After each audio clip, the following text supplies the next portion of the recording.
It is almost time for training camp. This is the Eagle Eye Podcast brought to you by Nissan, Reuben Frank, and Dave Zangaro. Ruby, getting excited? I feel like the summer just flew by. It's it's kind of the dead period in the NFL calendar, but yeah, training camp's almost here. Yeah, and it's a little earlier this year because they start playing earlier, a few days early. So they'll be one of the first teams to be practicing. Yep, the Eagles report for camp on July 22nd, which means practice will be the next day, July 23rd, right around the corner. It is. All right, let's get into some position battles today. This whole podcast is going to be dedicated to setting up these battles that we'll watch play out over the next few weeks in training camp. And we'll start on the offensive side, Rube, because I think there's less to decide there. The Eagles bring back 10 of 11 starters from the Super Bowl, so we know most of the starting positions. Though one spot that is up for grabs is right guard. Yeah, it's one of the more intriguing. And really, for a team coming off a Super Bowl championship, there's a lot of competition, and it's going to be a fun training camp because of that. But most of it on defense. Most of it on defense. Right guard is the one starting job available. And, it comes down to they brought in Kenyon Green, Tyler Steen's the incumbent, get the first crack at it. And Matt Pryor's, I guess, the dark horse, but a guy who's played a lot of football and started out here in 2018, was here a few years. So, yeah, it's a really fun battle. Matt Pryor's my guy. Tyler Steen's your guy. I'm not sure either of them is going to make a Pro Bowl, but it's going to be good competition. Yeah. So you mentioned those three, Tyler Steen, Matt Pryor, Kenyon Green. Anyone else who you think could be a dark horse candidate? How do you feel about a Trevor Keegan going into year two? Yeah, I'm not sure he's really a candidate or would be a candidate. How do you feel about either of the tackles they drafted or Drew Kendall, the center they drafted? I just don't see first team. I mean, you have three guys who are going to need to get some first team reps, I would think. So I just don't know how many. I just don't know if it's realistic to give anybody else. Look, it's going to be one of those three guys. So I just don't see anybody else getting first team reps. Yeah. And we think back to the spring, the only guy we saw in the three practices who got first team reps at that position was Tyler Steen, which we should point out was the case last spring as well. And then we get the training camp where a couple days in, he tweaks his ankle, little ankle sprain. We think he's going to be back in a few days. And he never was the right guard again when Mekhi Becton was healthy. So could a similar thing happen this year? It's possible. I thought he handled it pretty well. He could have moped. I'm sure he wasn't thrilled, but he was a pro about it, and you like to see that. And we've talked about this before. I don't think the Eagles put him at right guard because they thought he was going to lose it. I mean, yes, they were quick to get Becton in there when the injury happened, but they moved his locker. I mean, if we've talked about this before, but if people don't know, in the back corner of the Eagles locker room at the NovaCare Complex, there are 5 locker stalls. And since Doug Peterson took over in 2016, they've lined them up in order of where they start. So left tackle, left guard, center, right guard, right tackle. It's aesthetically pleasing, but it also gives those guys a chance to be next to the guy they're going to be out on the field with. And it does make sense. And then there's a door. And then there's a door into the game room. Yeah. So when you say 5 lockers, there's a group literally of 5 lockers that are separate from every other locker. Yeah, that's true. And last year, when Isaac Seumalo left as a free agent, they moved Tyler Steen's locker into that spot. And then when Mekhi Becton took over that job, they moved Tyler Steen on out of there and put Mekhi Becton back there. Yeah, nothing if not consistent. I think Tyler Steen has some things going for him. There's snaps where he looks really good. The consistency wasn't there. If he can bottle that, then I think he'll be a fine right guard. I just don't know if he can. I don't think they know if he can. Yeah, you're probably right about that. That's the big question. Can he be consistent? Lane, it's interesting that the top 2 guys up for this job, Lane has played next to. He's played next to Matt Pryor before, and he's played next to Tyler Steen before. And that's big. And I think he's going to look, Stout's going to make the call, but I'm sure he's going to get input from Lane. That's what I was going to ask you. Like, how much do you think Lane's word matters in this? I think it does matter. Yeah. You're talking about a guy who's been starting for this team since 2013. He's played alongside how many right guards? 13? 13. Including Jack Driscoll. So, yeah, I think his opinion does matter. Why'd you single out Jack? I really don't know. Okay. It just seemed like the thing to do at the time. It's funny because there are other names that are like more surprising than Jack Driscoll. Andrew Gardner. Yeah. Matt Tobin. That's 9 games, right? Matt Tobin I started? think 11. Wow. I don't remember 2 of them, I guess. But, yeah, his opinion does matter. And you want Lane as comfortable as possible. So I think he's going to have a say. People are going to be wondering about Kenyon Green because former first-round pick. The Eagles traded for him in March. Traded for him, I guess, is not the correct way to put that. They traded C.J. Gardner-Johnson, and part of the return was Kenyon Green. The last time we saw him in the spring, he was working as the third-team left guard. So not really getting him ready to compete for this job. It doesn't look like. No, I don't think he's going to make the team. We'll see what happens.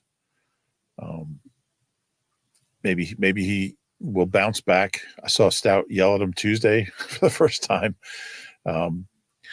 Yeah, I think he was that was kind of like, When you mean Tuesday, you mean Tuesday a month ago? Yeah, the Tuesday practice, OTA, the mandatory practice. You have a good memory. On a Tuesday. Yeah, I just don't know if he's good enough to be part of this thing. So we'll see. I think it's probably a 2-man race. But the fact that he's playing third team left guard doesn't augur well for him. How much of it do you think is a competition versus it's Tyler Steen's job to lose if he just doesn't screw it up? I think it's a fair way to characterize it, but I do still think it's a competition because I think if he's average and Matt Pryor's better than average, I think Matt Pryor will be the starter. It's not like they have something. Will they rotate? Within games or at practice? Like first team reps. So there's always competition, right? They'll tell you you're always competing, even if you're not getting first team reps. And then there are like the actual competitions where one day it's this guy, the next day it's that guy. We haven't had a ton of those, honestly. I have a hunch we'll see Matt Pryor get some first team reps. Like if you know how Stout is. If Tyler Steen has a bad day, a bad stretch, Pryor get in there. Doesn't mean he's going to win the job. I just think we'll see him at some point with the ones. Another thing too, like Landon could get a little banged up, which is kind of how they started with the Mekhi Becton experiment. Right. Landon missed a day or two and they put Becton at guard, and I think they liked it. It was just like a kind of a series of events that happened that led to Mekhi Becton being the guy last year. Yeah. Yeah, it's going to be, there's a lot of really intriguing competitions, but that might be at the top of the heap. Mm-hmm. Especially because it's kind of rare for an offense to bring back 10 of 11 starters from a Super Bowl team. You have one spot open. And that's also, to put it into context, like how much will it matter? It's a fair question. Like, yeah. That offensive line is going to be good regardless, but they're competing to be the weak link. It's fair. Okay. You ask those guys that question, see how it goes. I would not. That would be rude, but that is what it is. There are people who would, though. Yeah, that's the situation. That's what it is. So you're sticking with Pryor? I'm sticking with Pryor. I'm sticking with Steen. There are other competitions on offense, and we'll get into them briefly. We don't have to spend a ton of time on them because we do want to save a hard time for the defense where there are some big competitions going down. But running back, I don't think anyone's taken Saquon Barkley's job. He's pretty safe at the top of the pecking order. I don't know if Montreal Johnson has a good camp. You never know. Okay, so after Saquon, I think there's a battle for the number 2 spot, and then there might be a competition for the 4th running back spot if they keep 4. Yeah, and obviously, if AJ Dillon is what they think he is, what they hope he is, I think he's going to be the number 2. I think that's why he's here. Doesn't mean they don't like Shipley. I'm not sure Shipley's enough of a runner to be 2. Dillon's had some really big years with the Packers, but he's also hasn't been good for a couple years, and is coming off a neck injury. So it's really interesting to me. Dillon's a guy, I don't know what to expect from him. Is he going to be that guy he was with the Packers in like 21 and 22? Or is he damaged goods and not really up for this? And I don't know what Will Shipley is. I know he's a really good receiver. I don't know what kind of runner he is. Something I want to see in camp. But I think there's a chance Shipley will be number 2 just by default if AJ Dillon is has a tough camp. I think Shipley is a 2 either way. Do you really? Mm-hmm. I do. And he was a 4th round pick. Most years he would have played a lot more as a rookie. Excuse me. Yeah. You know? So the fact that he didn't, like, doesn't really bother me. They had Saquon, they had Kenny G. You didn't need to play Will Shipley as a rookie. That's fine. But I've seen enough glimpses where I'm like, okay, I think there's something there. Okay. I do think there's something there. I think it's mainly in the receiving game, but to be fair, I probably haven't seen him run the ball enough to have a good sense or at least a 100% certainty what kind of runner he is. Mm-hmm. I just don't know. I know he's a good receiver. After those 3, if they do keep a 4th, the options are Keelan Robinson, who they claimed off waivers, Lou Nichols, Montrell Johnson Jr., and Shunderick Powell. Shunderick Powell. I forgot about him. I'm a little interested in Montrell Johnson Jr. just because his college production was so good. Yeah, he's the guy I have my eye on. Yeah. And Keelan Robinson, kick return abilities, he's shown that in the NFL level, was a draft pick, so maybe there's something there too. Yeah, he was. I don't remember who drafted him. Jaguars? Mm-hmm. QB3. We know Jalen Hurts is 1. We know Tanner McKee is 2. We know Kyle McCord's 3. Probably. That might be the only time we need to spend on this. Yeah. I've already seen enough from Kyle McCord to think he's the guy. And honestly, I think the tie was going to him anyway because the Eagles just drafted him. And you don't want to get rid of a draft pick. But in 3 spring practices, he was better than Dorian Thompson-Robinson. Yeah, I thought he was pretty sharp. I was impressed by him. Yeah, me too. Yeah, I think that's a done deal. I think the biggest hope for McCord is that he turns into Tanner McKee, that in 2 years, maybe Tanner has an opportunity to go somewhere and compete for a starting job, and you keep the factory rolling and you have a guy in the building who can step into that role and be a cheap backup. Absolutely. I think that's the plan. I think that's the hope. And honestly, they were, I think, probably too late getting there with Tanner. I don't think they needed to have Kenny Pickett last year. Yeah. But I understand it. I think I'd seen enough of Tanner, and he answered any doubt they had when he played last year. Yeah, it's interesting because you're here, you're trying to win a Super Bowl. You want your number 2 to be a guy maybe that, I mean, look, I was really high on him coming out of his rookie year, but I guess they just didn't know for sure. I get it. It makes sense. You got a veteran. Yeah. And Pickett played he was fine when he played. He's played better than I expected, honestly. Mm-hmm. Very tough. Hope he gets a shot. I don't know what's going to happen out there, but yeah, as far as that competition, I think it's over. Okay. Kyle McCord. Easy enough. It's always fun watching the young quarterbacks. Especially when they can throw the ball. That helps. And you made that point a while ago, just how with a quarterback, you can tell really early if he's not. At least the ones we've seen here. Every time. I mean, Clayton Thorson, we knew after one pass. So it's really encouraging that McCord came in. And look, he's he threw like 5,000 passes last year for Syracuse. I think he threw more passes than anybody in the country.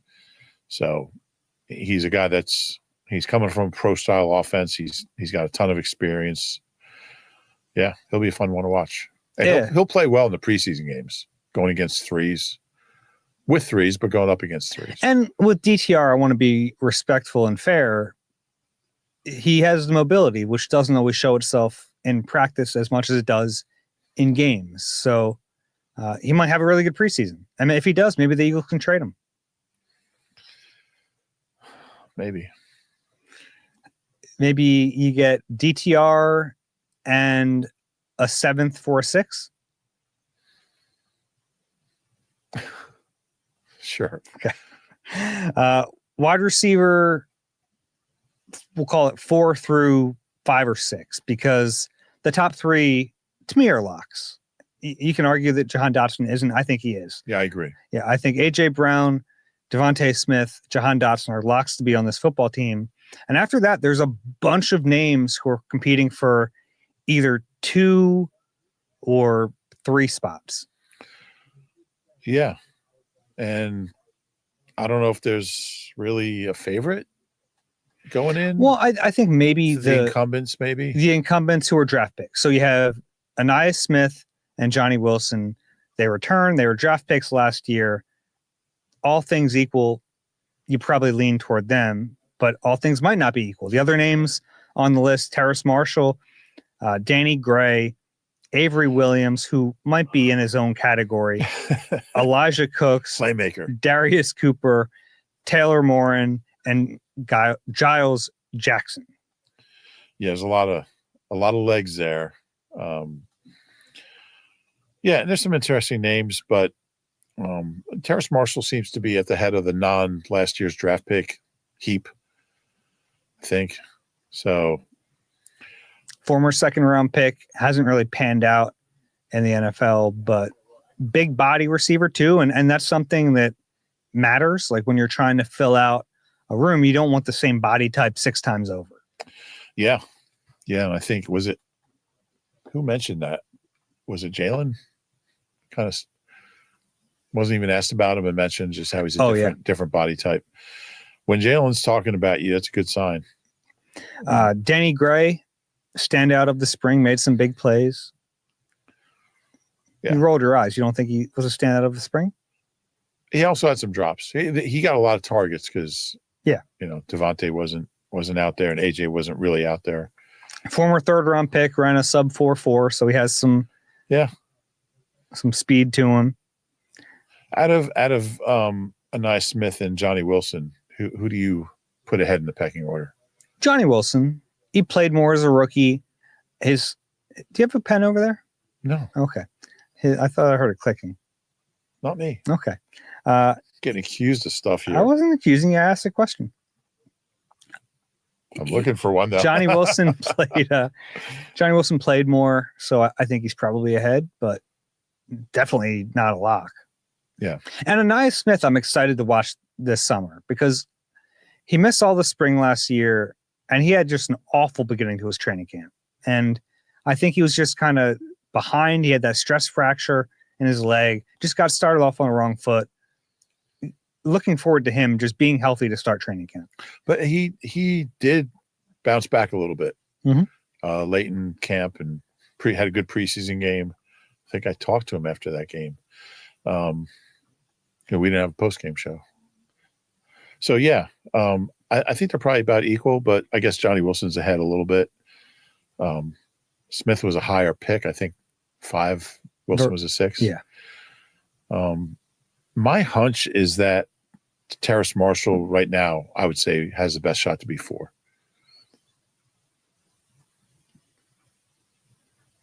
Okay. Yeah, no, I think I do agree with that. And then maybe Johnny Wilson and Anais Smith, or maybe one of them. One of them, I would say, might be next. And then Avery Williams, I wasn't joking when I said put him in a different category because if he makes the team, I think it will be as a return man. Right. Most likely. But I think one of those 2 2024 rookies will make it and one won't. And you're leaning toward Johnny? Yeah, but I think it might be close. I was very excited about watching Anaya Smith last year, and it obviously didn't pan out in training camp and then didn't pan out in the season, but I'm willing to give a longer look at Anaya this summer. Yeah, and I mean, he's still here, which tells you that they're going to do that too. So, yeah. I'm just looking here. You catch that Giants game at the end of the year. He caught a few passes. They 4 for 35. They caught a touchdown. I like the way he looked in that game. I know it's a meaningless game. It was the Giants. Everyone's still trying. Yeah, I thought he looked pretty good. Mm-hmm. Yeah, 4 for 35 and got in the end zone. It's something. Yeah, definitely something. So those are the battles on offense, not the most exciting ones for the most part. That we save for the other side when we talk about defense. You deserve a car that thrills you, a car that puts goosebumps on your goosebumps. At Nissan, we've got everything from turbocharged SUVs to 100% electric vehicles that'll make your heart beat faster. Experience the thrill for yourself and shop your local Nissan store and nissanusa.com today. All right, we're back on the Eagle Eye podcast, getting ready for training camp. Some big position battles for the summer. Rube, let's go to defense now. And I don't want to waste any time. Let's get into safety. This is the one I'm most excited to watch play out. Are you really? Oh, yeah. I think the other ones, like, I kind of have a better hunch. I think this one truly is an open competition. I think they're going to rotate and really figure out who the best fit is. Now, are you buying Vic's contention that Tristan McCollum is part of this competition, or you just think it's the rookie and Sidney? No, I believe Vic. Do you really? Yeah, he's not saying it if he doesn't think it. Probably. He doesn't care how things look. He's not worried about, deceiving anyone. And that doesn't mean that it's likely that McCollum's going to win the job, or even that he's as likely to be be a real contender as the other two, but it's a non-zero chance. I guess. You're not taking Vic at his word? I guess I have to. I think he's earned that. Yeah, I just think when we get down to it in camp, I think Sidney and Andrew Makuba are taking, if not all the first team reps, almost all of them. Yeah. All right, so let's lay it out here. Reed Blankenship returns as one of the starters. We know he's going to be out there, 26-year-old, probably the new leader of that secondary. Still has 1 year left on his deal as we're recording this, so we'll see if that's the case for the whole year. But C.J. Gardner-Johnson no longer in town. The Eagles trade him away. They have to replace him. They have Sidney Brown waiting in the wings, former third-round pick. But then in the second round, 64th overall, they draft Drew Makuba out of Texas. We think it's a battle between those two. Not so fast as Vic Fangio in the spring. Don't forget about Tristan McCollum, who, by the way, was ahead of Sidney Brown in the pecking order last season. For what that's worth. Also worth mentioning, in the spring, Sidney Brown was the first guy up, but they did rotate. Yeah, and Sidney was coming off an injury last year, so I'm not sure how much that means. I personally think it's going to be Makuba and Sidney. We'll see where. I didn't love the way Tristan McCollum played last year when he did play. Avonte Maddox was ahead of him, eventually. Who's not here anymore.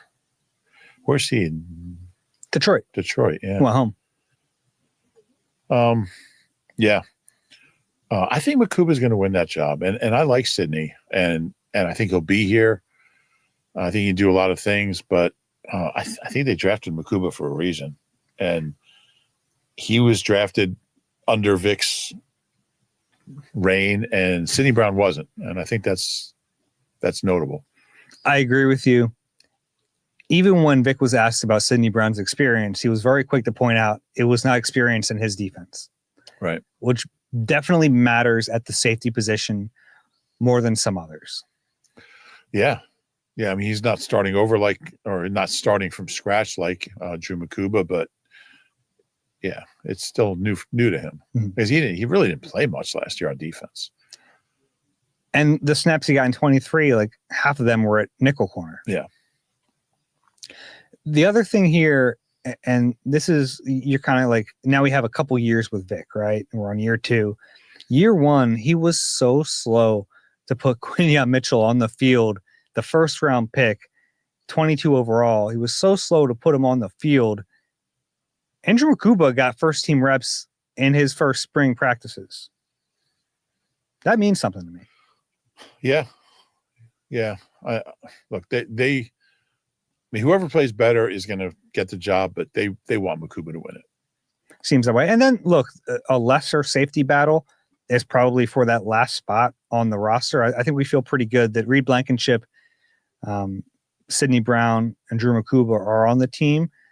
Tristan McCollum in the lead chair for that 4th spot, but if there's Andre Sam, there's Lewis Seen, there are other guys there that Maxon Hook, the rookie undrafted out of Toledo. There are other guys there competing for a job, and it's not crazy to think maybe they'd keep 5. No, it's not. That 5th guy is going to have to be, play a lot of special teams. I'm intrigued by Maxon Hook. Pretty high. He got one of the bigger bonuses, right? Out of the undrafted rookies. He did. So a guy to keep your eye on. And Andrew Sam is a guy that I think we both like. Just he's kind of. You say Andrew? Andre. Yeah. I read the apostrophe as a W. Andrew Makuba, Andre Sam. Yeah, so there's a lot to sort out there. Lewis Seen would surprise me if he's in the mix. Yeah, and he's someone who we get asked about a lot, and I understand it. He was a first-round pick. He's a former Georgia Bulldog. I don't know if his physical tools are still there. Yeah, I think that's fair to wonder, and we'll see that. He's still a young guy. He's 25. Yeah. He only played 11 games. It's a shame that injury early on in his career was pretty devastating. Yeah, it was. You hate. I hate to say this. I just don't see him in the mix. Yeah, right now I don't either. Or at least for a starting job, maybe for that last spot. But as a guy who's been through that physically, is he going to be able to run around on special teams and make plays? I just don't. I don't know. We'll see. Do you find it weird that the Eagles have Adoree Jackson and Andre Sam, 2 end of the first name apostrophes? Yeah, I think Tariq Castro-Fields has an apostrophe after the Q. Maybe not. What? No, he doesn't. I was like, okay. Yeah, I was just trying to come up with another defensive back who might have an apostrophe, but no, that is it's a little strange. So just to get you on record, you're a Reed Blankenship next to Drew Makuba? Yeah. I'm with you too. All right, next up, Rube, the cornerback position. And the Eagles are off to a good start here. They bring back Quinyon Mitchell and Cooper DeJean, but Darius Slay is gone now, and so is Isaiah Rodgers. So they have to figure out that other outside corner and spot. Avonte Maddox. And they have some good options. And look, you lose 3, and you can even throw James Bradbury in there, who was officially on the team last year. So a lot of turnover at that position. Forget about good old JB, but a lot of turnover. But they have some good options, and I just think that they want Kelee Ringo to win that second job, that second outside job. There's a lot of things you can do with Cooper. You can move him around, and I'm sure they will. But as far as the guy who's going to be that second outside corner, I think Keele's got a really nice chance. I'm a Kelee Ringo fan. I think he's got a lot going for him. He just needs the reps. He needs the practice time. He needs the experience. He's got some great traits: the size, the length, the arms, the speed, and he's a tough physical guy. So I think he's got a lot of elements. He's just got to put it all together. And if he can do that, I think he can be a pretty good starting corner in this league. Yeah, I'm a Kelee fan as well. I think the ceiling is really high for a player like that. But let's go through kind of their options, because in the spring we talked about it. Cooper DeJean might line up in the base package at the outside cornerback position, but that's about 15%, rounding up there, percent of those snaps. He'll be mostly inside, which leaves about 85% of those outside snaps for either I think the main two competitors here are Keely Ringo and Adoree Jackson. We've talked about this before. I think the Eagles will be very disappointed if Adoree Jackson ends up as their starting corner. They should want Ringo to take this job. Yeah, that's what Paul McCartney said to John Lennon, right? We want no more Stu Sutcliffe. We want Ringo to take this job. But yeah, and Adoree Jackson's a good insurance policy. He's a veteran. He's played a lot of football. He's missed a lot of football. He's a good player. He's okay. But he's not here to be a starting cornerback. I think that's a last resort. I would even throw Eli Ricks in the mix a little bit. I think they like Eli Ricks, who's an undrafted guy. He's been around. They kept him around all year.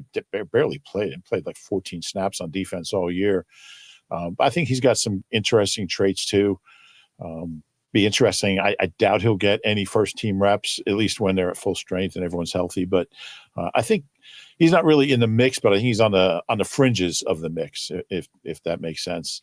But I do think it's a two-man race, and unless Keely has a disappointing summer, he'll be the starter.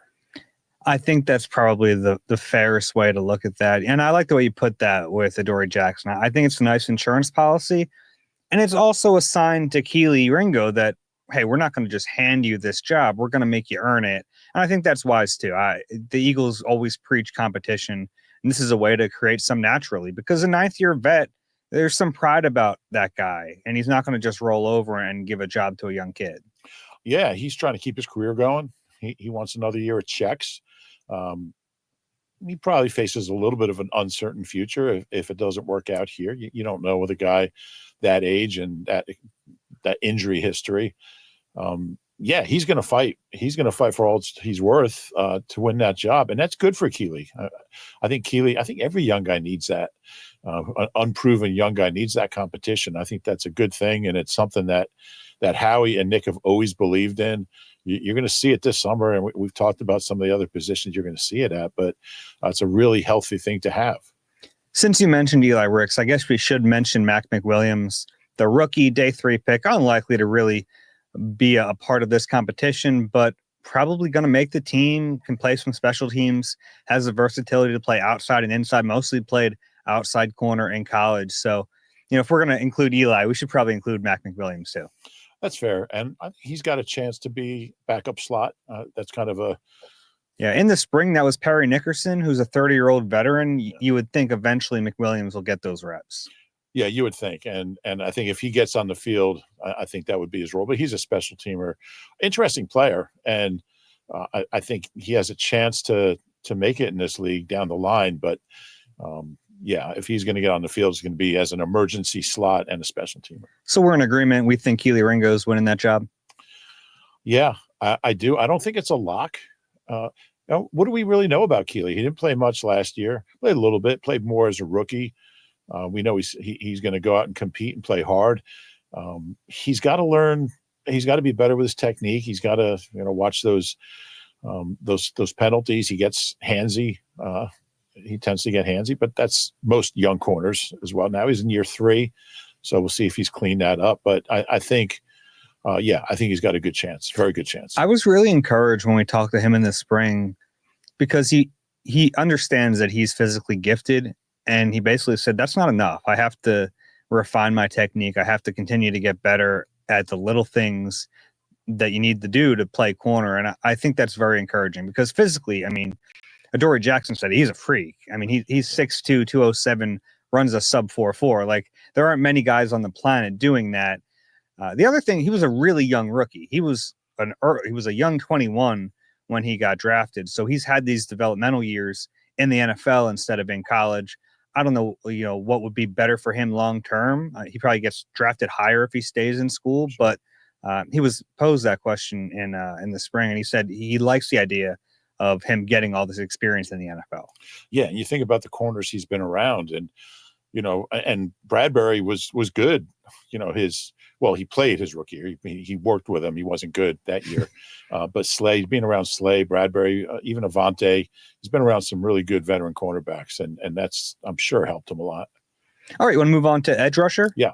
So here's what we know about the edge rusher. No more Josh Sweat no more Brandon Graham, no more Bryce Huff, who probably wouldn't have really factored into this anyway, but he's not here anymore, so he definitely isn't going to play for the Eagles this year. That leaves them with Nolan Smith at the top of the line, and I think they have a lot to be encouraged about Nolan Smith. Yeah, gosh, I have him down for what did I say? 13 It sacks. keeps going up every time 12. We talk. He's going to be at 40 sacks pretty soon. He'll be on that BG 34 sack pace. I'm just so high on him, and I think he's only scratched the surface. The way he developed through the season, from a guy who really the first month he didn't do a whole lot. He didn't have a single sack or quarterback hit through those first 4 games. Yeah. Now, maybe there's a correlation between Cooper DeJean's playing and better coverage and maybe having a little extra time to get to the quarterback. That might be a reach, but a lot changed during that bye week, and he just took off after that. The way he played in the postseason was so encouraging. 4 sacks in 4 games in the postseason. Yeah. An Eagles postseason record, or tied it. But yeah, I mean, from the bye week on, I think he was one of the better edge rushers in the league, and I can't wait to see where he goes. He's another one with just an unlimited ceiling, and I love his attitude. I love the way he works. I love his passion for the game, his energy. So much BG in Nolan. Has a chance to be a better player, I think. BG was very good for a long time. Had 1 double-digit sack season. I'm going to guess Nolan will have more than that. Does he do it this year? Yes. You're saying you got him at like 40. So. Well, he had 10.5, including the postseason last year, and didn't have any till week 6. Yeah, and he didn't play in week 18. So that's 16 games with 10.5 sacks. Right. So, I think he'll be in that 12 or 13 range. I really do. I love the way he plays. And, man, when he gets there, he's bringing the quarterback down. He's just got such just so much energy and life to his game. He's a fun one to watch. So we know they can kind of count on Nolan Smith, even though it's been a relatively short window of seeing him play at that level. They're going to count on him. They're going to rely on him. After that, there are some questions at edge rusher, and you and I are both pretty high on Jalen Hunt based on what we saw developmental wise from him last year. But he projects as a starter right now for a guy that, he was a healthy scratch in week 1 as a rookie last year. So it is a big jump in a relatively short amount of time. He lost his passport, so he couldn't go down to Brazil. But he was there. I know he was there. I'm high on him. I think, and he's another one who I love his attitude and I love his hunger to get better. And when you look at where he started, like you said, inactive in the opener, to one of the better edge rushers in the playoffs last year overall, not just for the Eagles, but overall. I mean, I don't know how many times you've seen a guy progress that much in 1 year as a rookie. I mean, he exploded. And by the end of the year, after BG got hurt, Huff wasn't playing. He was playing like 35 snaps a game. And I think they have 2 really promising edge rushers who have just ceilings that are extreme. And I think it's be fun to watch those 2 guys. I think they have a very good coach in Washburn and coordinator, obviously, in Vic. They're going to get coached up. They work hard. They're 2 guys that aren't satisfied with where they are. I think I have Jalix in that 8 to 10 sack range, which might be a little high, a little optimistic, but I think he's capable. I really do. Yeah, I don't know if there's one player on the team I'm more excited to watch this year than Jalen Hunt. I think that's fair. Yeah. I love his attitude too. We talked to him back in May, I think it was, after one of the mini camp practices, maybe in June. But he's a guy who spent he worked so hard in the offseason. I mean, he just talked about how much he wants to study opposing tackles and really learn how to counter their moves and understand what they're trying to do to defeat him.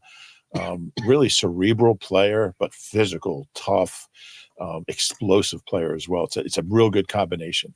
Yeah, Lane Johnson was saying he thinks Hunt put on some weight, which probably helped him too. Yeah.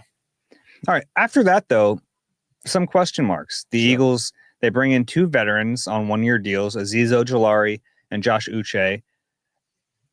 I think you can question what both of them are going to bring for different reasons. With Ojulari, been very productive, but man, he's missed a lot of time up there in New York. And then Uche's had really 1 productive season in the NFL. He had 11 and a half sacks, but that was back in 2022.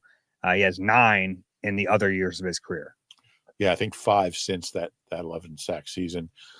There's kind of opposites where Ojulari is a guy that when he plays, he's going to get you 4, 5, 6 sacks a year, and that's what he's done. He's consistently injured and consistently productive when he's not injured. And Uche's had one really big year. So I don't know what to make of either of them. I think they're both guys that didn't cost a lot, and they're both guys who have certainly some really good tape in their past. What they're going to get out of them, who knows? I think Ojulari I would put ahead of Uche, although guys were speaking really highly of Josh Uche in OTAs. Some of the guys that played against him, Lane Johnson certainly was. Talked about a game a couple of years ago when Uche was with the Patriots that he beat him on an inside move, and then he quickly pointed out the ball was already out. So just to make sure I didn't give up a sack on that one, just so you know. But when you hear a guy like Lane Johnson speak highly of an edge, you take that very seriously. So I think Ojulari has the better chance to be a big part of the rotation, but we'll see. That'll shake itself out in camp. Yeah, and if you follow the money a little bit, Ojulari's contract, more significant, $3 million. It actually, the Eagles expected to cancel out one of the comp picks they had coming back to them. So that kind of tells you what they thought of Ojulari. They spent the entire offseason playing that comp pick game, and then they were willing to lose one potentially to bring him in. So I think that was Howie saying, I got too many picks. I don't need all these picks. I think he kind of lines up as the third guy, and maybe with a limited workload, he'll be able to stay healthier. I think that has to be the hope, but getting 2 of these guys is probably part of like the numbers game. You bring in 2, you have a better chance of one hitting. Yeah. That's how it struck me. Yeah. And we know that the third edge is going to play. He's going to get significant number of snaps. So I think it's a pretty important spot. Mm-hmm. After that, they have the rookie Antoine Powell-Ryland, a day 3 pick. Don't know really how he factors into the rotation. Super productive in college. Yeah, 25 and a half sacks over his last 2 seasons. But as we've seen, college production doesn't necessarily translate that easily. Patrick Johnson back after playing for the Giants most of last season. KJ Henry and O'Shawn Mathis also on the roster, kind of guys just scratching and clawing trying to make the roster. Do the Eagles have enough at edge rusher? I think if there's one position where they could look to add, this is probably it. Let me throw a name at you. Brandon Graham. Are we sure he's finished? Do you think there's any chance if Uche and Ojulari and the other guys aren't giving them what they need, it's late in training camp, or even like week 2, week 3, BG's healthy again, he's around the building, he's itching to get back out there? Would you be shocked if... I wouldn't be shocked. I think he has good football left in him, but I don't know where his head's at with that. Yeah, I don't know either. I think Vic would take him back with open arms. Yeah.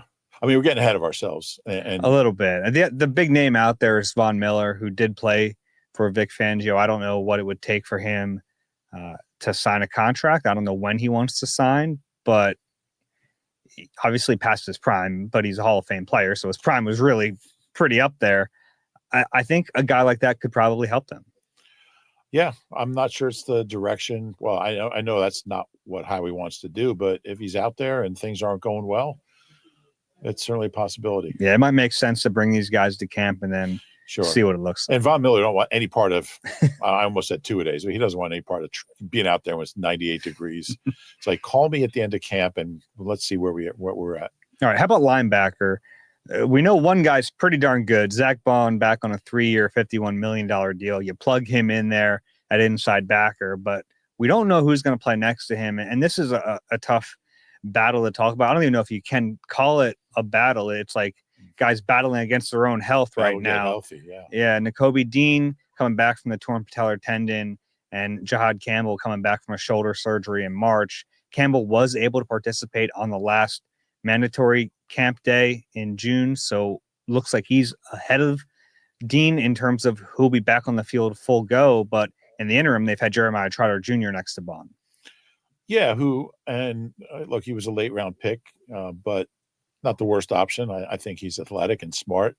But yeah, I think Campbell as long as if he has a good camp, and they seem to be pretty high on him, obviously it was encouraging to see him just out there doing anything. I mean, he's going to be the guy, and it's just going to get complicated when Nakobe's healthy. And it's a good problem to have. It's a problem that this franchise probably hasn't had in the last 70 years. Too many linebackers. But here we are. And Nakobe was playing, and he was playing so well when he got hurt. And it's such a shame, the first postseason game. It's a serious injury. I don't know when that'll be. I don't know when he'll be healthy. But it's not going to be at the start of the season. He'll start out on PUP, and we'll see what happens. But he's a good player, and I know when he's healthy, he can play really well. I think Jihaad Campbell is going to be really, really good. But he's a rookie, so there's a lot to juggle there. Then you have Trot waiting in the wings, who I don't know. I think he's got some encouraging traits about him, but we kind of think Campbell will be okay for the opener. Maybe, probably, possibly.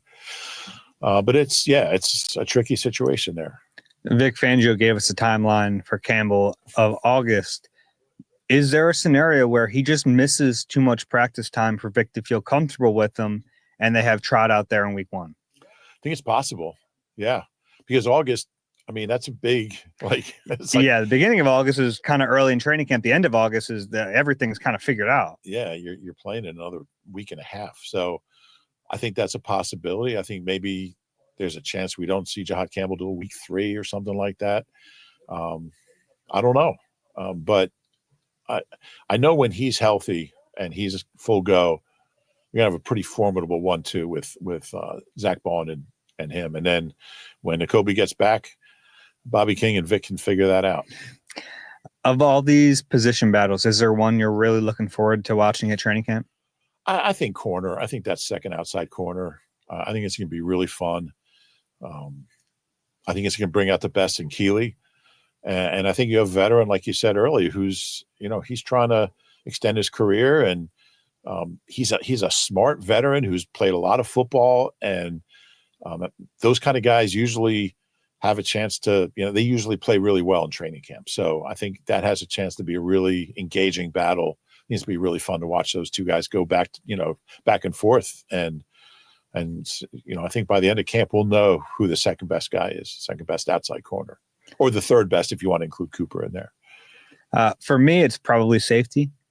I just think, and we can include Tristan McCullum because Vic Fangio did, but seeing Sidney Brown and Drew Makuba out there, just two players who really have a fun play style to them. Yeah. A little different, but very fun play styles. I think that's going to be fascinating to watch. And who wins it? I think Makuba's going to win it, but Sidney's not going to go down without a fight. Yeah, and I think for when you have a Super Bowl team, to have this kind of competition, and really it's just on defense and right guard, I guess. I'm not sure how much competition there'll be there, but when you have this kind of competition at a few spots, I think it's so healthy it's going to raise the level of practice. You know how it is when guys are going head to head and trying to win starting jobs in training camp. It gets really heated, it gets spirited, and everybody, what do they say? High tide raises all ships. I think that's going to make it a very healthy camp for a team coming off a championship. Training camp just around the corner. We can't wait for it. We're going to have daily pods every time the Eagles practice. We're going to get together and talk about it. So this is where I tell you guys, if you enjoyed the podcast, please rate and subscribe wherever you get your pods. If you're watching on YouTube, please click the like button and subscribe there as well. Looking forward to training camp. Reuben Frank, I'm Dave Zangaro. This has been Eagle Eye presented by Nissan. We'll talk to you soon.